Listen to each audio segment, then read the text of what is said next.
Hi guys, slightly different introduction today to the Your Replays video because this is cjacey. cjacey has featured on Your Replays in the past. He's actually featured in games that I've put up where I was platooned with him, and he's been a very early supporter of the channel. I believe when I had just about 100 subscribers, that's around about when cjacey joined. So he's been with me for a long time and has given the channel a lot of support. Now cjacey has his own YouTube channel. He's just started his own YouTube channel. He's got a lot of stuff up there already, but I remember when I reached 50 subs, I was so happy. He's reached 75 subs. He's incredibly happy about that, and his channel is starting to grow in the right direction. He's going to be giving away some stuff. He's giving away a Logitech G410 Atlas Spectrum keyboard, and he's going to give away a Logitech G230 headset. That's a very nice keyboard and a very nice headset. He's going to be giving them away as part of his 75 sub competition. So I'm going to include a link to this particular video below, but he asked me to give him a hand, see whether or not you guys might be interested in picking up some gear, maybe supporting his channel as well if you like. And again, it's up to you. I said I would help him out because he's helped me out a lot in the past, and there you go. Chance to get your hands on a keyboard or headset if you're that way inclined. So best of luck to cjacey in his competition, best of luck on the future channel growth, and congrats on 75 subs, dude.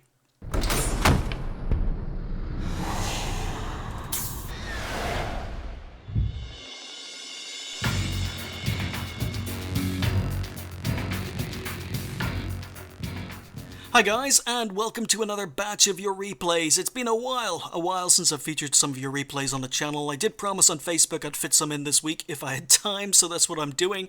And I've got a couple of other light tank videos coming up on the channel later this week that have already been recorded and uploaded, just haven't been released. So I figured I'd get into the mood by showing some light tank gameplay. And we've got two replays today, one from Ameritus and the 5916, which is the most cursed replay I think I have ever tried recording.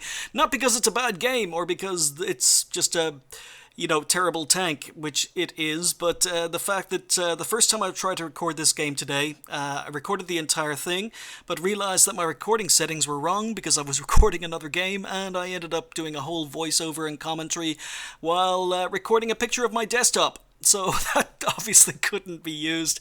Second time I tried to record this game, I made sure that the game was up and running, and I forgot to hit the record button, so I went through the entire game, and basically, just recorded and did a voiceover with no recording happening. So third time, I made sure everything was okay, and then recorded and forgot that the mute button was on my microphone, so... You had no sound, so this is attempt number 4 to record this flaming game. But as I say, I fancy some light tanks today. Ameritus here on LTTB, platooned with Radman81, and he's in the 5916, which is a tank that I know some players out there who actually like this tank, but in the general, I think the majority of the player base hate this tank because although it's got some really good points, it's got very good acceleration, it's got a decent top speed, and it's very maneuverable. That's all bonuses. It makes it a very good active scout because the view range isn't too bad. It's also got very good camo rating, and that makes it a very good passive scout. So it's a scout, it's a light tank, but it's a scout. However, it's not really a damage dealer, and the main reason a lot of people dislike the 5916 is because of the gun. You can see it comes with a 76mm, which only has 85mm of penetration. Now, while the final gun is an autoloader, it's got 5 shots in the magazine. It does 115 damage per shot, and it unloads those shots very quickly. So the burst damage potential of this tank is upwards of around 600. It can do 600 damage very quickly, and then the reload is very good. It's only about 6 seconds, so do 600 damage and then, reload and do 600 damage again. So burst damage very good. However, the penetration absolutely sucks. This is a tier 6 light tank that sees tier 9s, and you've got 85mm of penetration. Absolutely dreadful. So it's not a surprise to see a lot of 5916 drivers drive with a lot of premium ammo. I was the same. But the premium ammo is not an I win button, because as I say, this tank sees tier 9s, and the premium ammo has only got 106mm of penetration, so even the premium ammo sucks on this tank. So really, one thing you've got to know about the 5916 is while it because the gun makes it very, very difficult to do damage. When you can do damage in this tank, it means you end up getting very, very high WN8, as you're going to see from this game. This is one of the highest WN8 games I've seen in a long, long time, simply because Ameritus is able to do damage in this game. Now, it's an incredibly nice matchup here in LTTB. He's a tier 6 light tank in a tier 7 game, but that means he's effectively top tier, and there's only one tier 7 on either side, so it's dream matchmaking. And that means that he's going to be able to pen a lot of the tanks he's facing, but it also means that even with 106mm of penetration on the premium ammo, he's going to be bouncing a lot, even though he's shooting tier 6s and tier 5s. So the gun really, it's only effective in higher tier games if you focus fire tanks that have no armor.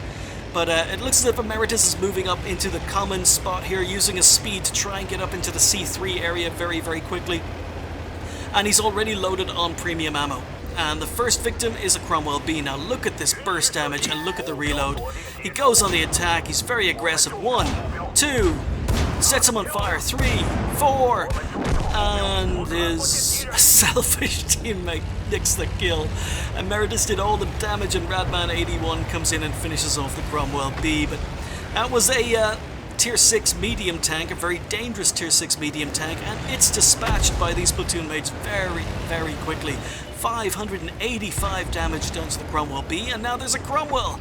And I'm wondering, Ameritus has switched back to regular ammo this time. He's not firing his first premium ammo clip. Tiger 1 on the corner, that's the only tier 7 on the enemy team. But Ameritus is already on 1400 WN8. He's just at one clip. This tank, when you can do damage in this tank, the WN8 just build up so quickly. So he's just waiting for enemy tanks to advance. There's a Sherman Jumbo. But, okay, Cromwell looks as if he wants to poke. And Ameritus is waiting. Is the Cromwell going to attack? Cromwell's playing very passively, but the Cromwell does move up to shoot the Jumbo. And Ameritus is able to get one shot in. And again, WN8 climbs incredibly high just from that one shot. He decides not to go for a reload. He's still got 4 shots in his magazine. And I'm just wondering, that Sherman Jumbo, does that look like the stock turret? Or does that look like the final turret? I mentioned this. Oh, here we go.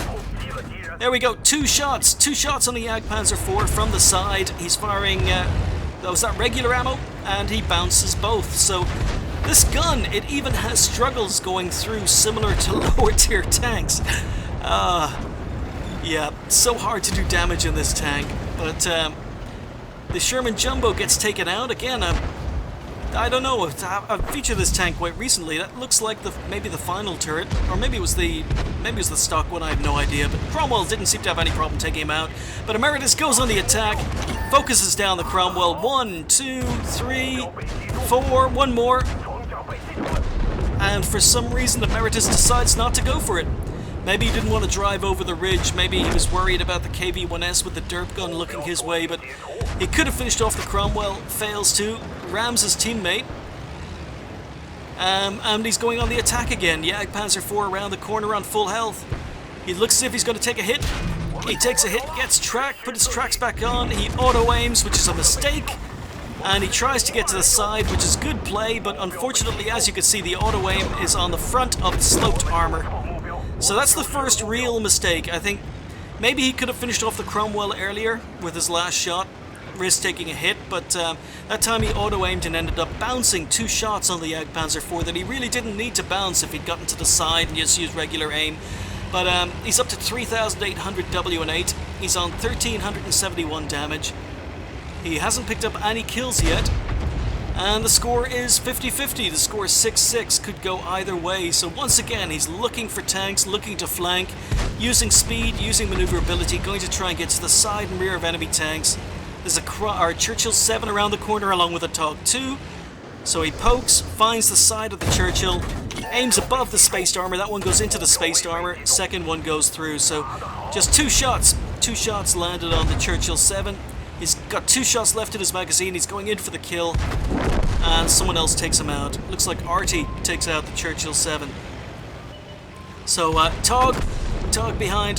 Tog takes out Radman81, his platoon mate. So now Ameritus has got to make some decisions, and this is where I really like this replay, even though this is the 4th time I'm recording the damn thing. And every time I see it, I admire the decision making even more. You see, the 5916 doesn't get a lot of ammunition, and that Tog is on a lot of health, and Ameritus would need to shoot that Tog 11 times and pen 11 times to kill it, and he doesn't have that much ammunition. So instead he backs away, bounces on the VK, even with premium ammo. That was a second bounce and a miss. So, I mean, even premium ammo on this tank is absolutely terrible. He bounced twice on the VK, did 2 damaging shots, takes him up to 1800. He's up to 5.1k WN8. Tog 2! Misses. Oh, got a little bit lucky there, but he's still got most of his hit points, and he's debating whether or not to go and take on the Tog 2. But I think this is where the decision making comes in, because he's only got 14 rounds of premium ammunition left.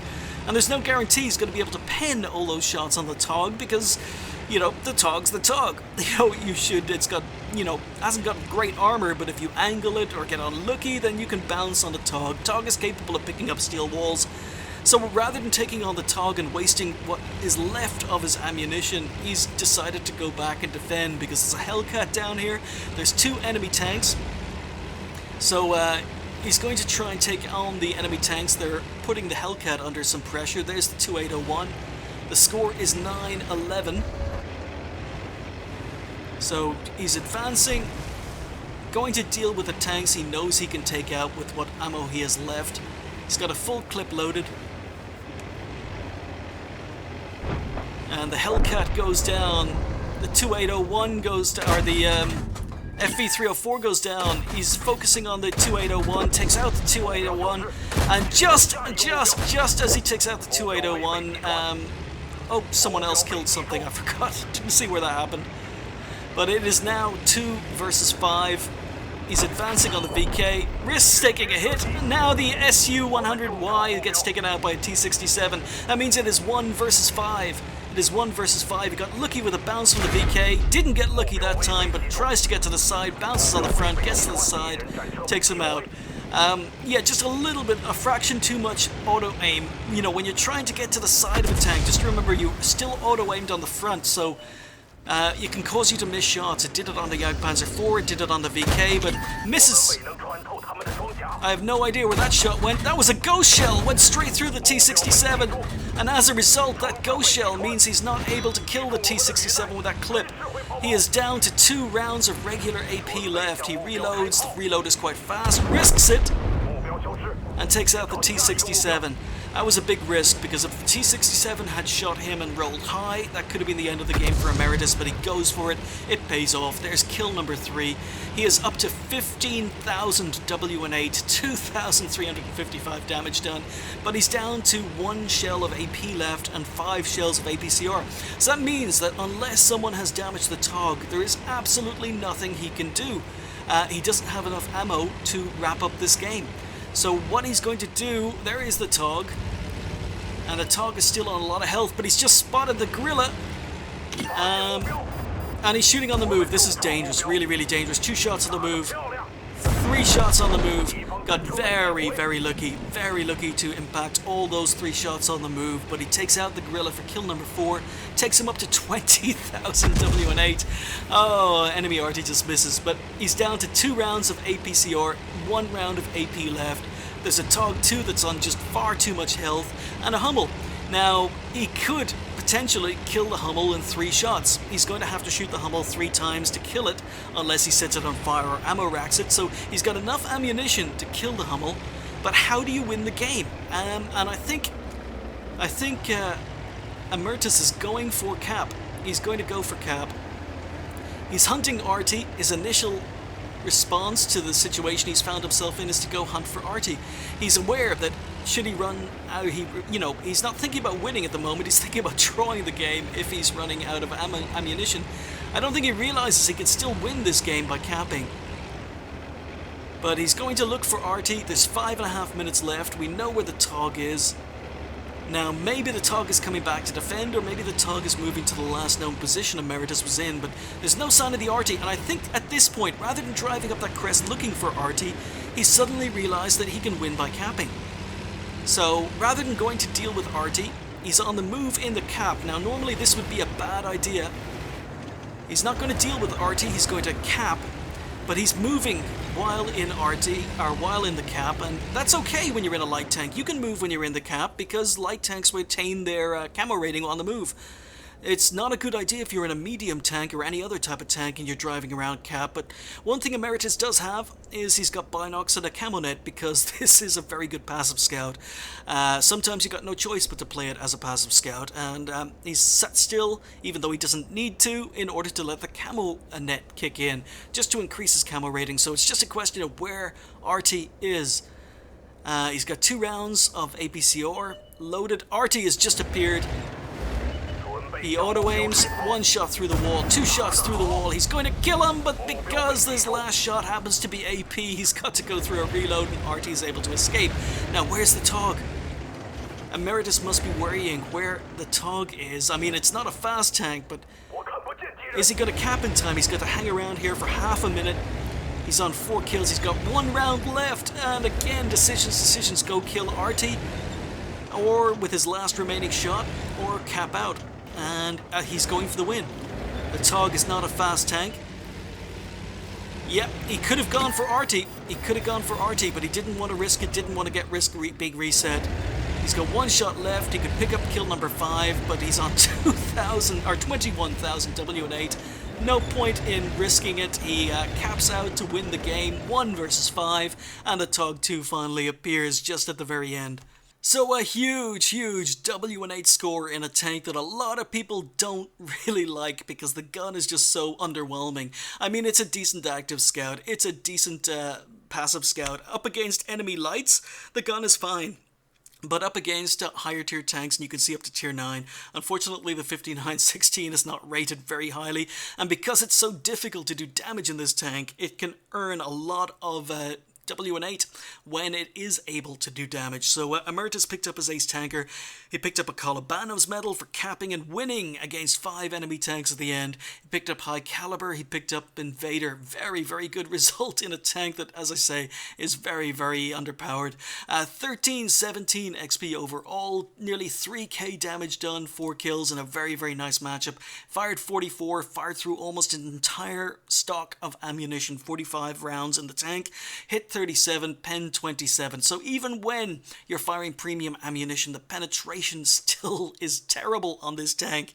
It's not an I win button, and don't be surprised when you see 5916 drivers firing premium ammunition. He spotted 1, damaged 10, destroyed 4, did 30 assistance damage because he was shooting most of what he was spotting for himself, did 100 base cap points, and secured the game with a huge credit loss, because when you fire premium in this tank, and you have to in a lot of situations, you end up losing money because the premium ammo is not cheap. 56,000 credits lost on a standard account. He would have lost 40,000 credits on a premium account.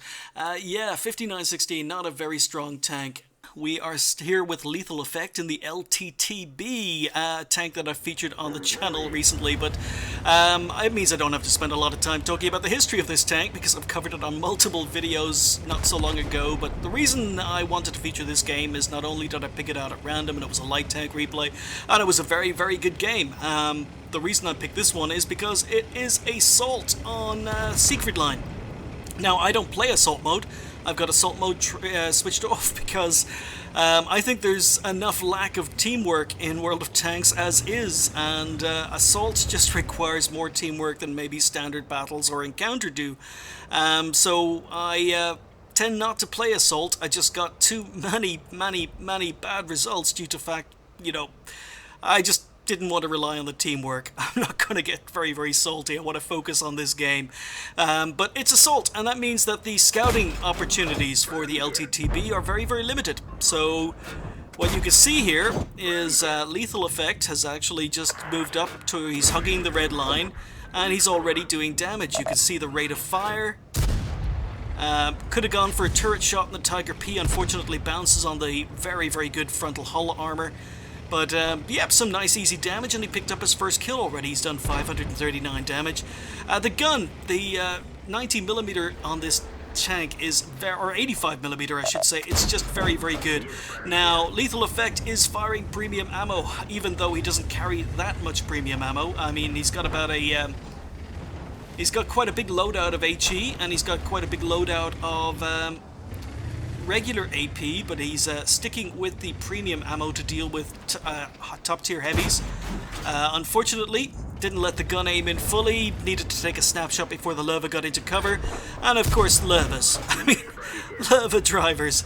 Oh dear, just drives out in the open. Oh, little bit of misdriving there, reckless driving causes LethalEffect to miss a shot, drove into the dragon teeth. But in the meantime, the lava, he's getting shot from the side, and he just keeps advancing, showing his weakest side armor, doesn't try to stay in cover, just drives forward, finally turns his gun around to aim at LethalEffect, and misses, fires at where LethalEffect was. Maybe LethalEffect was in stealth, I'm not quite sure. He was doing some nice shooting through trees, but there's kill number 2. He is up to 1600 damage already, and the game is still just getting started. So, in games like this, where you're in a light tank, you see a lot of people rush into town and die because light tanks just can't deal with enemy tanks frontally. I mean, you don't have the armor, although the LTTB is really well armored for a light tank. You don't have the firepower, the alpha damage. You can't really trade damage. But what you can do is you can hide the outskirts, or hug the outskirts of the battle, and shoot in a scenario like this where the enemy tanks are all concentrated. You can see that he's using his speed, he's using his maneuverability, he's getting to the rear and side of enemy tanks, and he's relocating. I mean, he's not just sitting and sniping. He was sniping and hugging the red line as long as targets were presenting themselves to be shot. But as soon as those targets dried up, he's relocated, and that's a mistake you see a lot of light tank drivers do. Is they are perfectly fine with sitting back and sniping in a light tank, which I disagree with, unless the situation calls for it. But when there is nothing to shoot, there's no reason to sit there. You can relocate. Use the speed and maneuverability to relocate. And that's exactly what LethalEffect is doing here. I really, really like the fact he's gone on the assault, spots out a low health T-37. Is he gonna go for it? Yes. And he takes him out. Beautiful shot as he tried to get into cover around the corner. He's got the rear of a Jagdpanzer IV, unfortunately bounces, or is it the front? Oh, it's the front. He's shooting the sloped armor. Gets one shot in, and finishes off the Jagdpanzer for kill number 4. He's up to, almost 2k damage, and yet again, he's continually on the move. He sees an opportunity to flank enemy tanks, get to the side, get to the rear, cause havoc, and that's what you could do in a light tank that you can't really do in any other tank unless it happens to be a very fast medium. So he's moved up, he spots an FCM-50T on low health, and there's kill number 5. Oh, Bulldog! One shot. It looks as if the Bulldog is AFK. The turret is facing backwards, ran into the side of the map, but there's kill number 6. Oh, T-25-2. Misses a shot at range, aims more carefully, goes into sniper mode. Is he going to pick up kill number 7? And again, he would be stealth. Picks up kill number 7. So there are 4 quick kills thanks to him relocating, thanks to him getting to the side and rear. And he's on the move again. SU-152, what way is he facing? Oh, he's not facing this way, is he? He is facing this way, and there we go. SU-152 may have been using the 122mm, bounces on the LTTB's armor, because it is surprisingly well armored for a light tank. It's got better armor than most medium tanks of the same tier, but he takes out the SU, who is firing AP. He's still on full health. Gets another shot into the 110. 3 tanks left on the enemy team. LethalEffect is on 9 kills. Now, at this point, I probably would have been more aggressive. He's trying to keep his distance, trying to use his view range and camo rating to good effect, but I think at this point, with only 3 tanks left on the enemy team, he could have been a little bit more aggressive. The 110 is focused on the T-34, so he could have gone up to help the Tiger II, got to the rear of the T-29. He could have taken on the enemy Tiger II, almost flips his tank on the corner.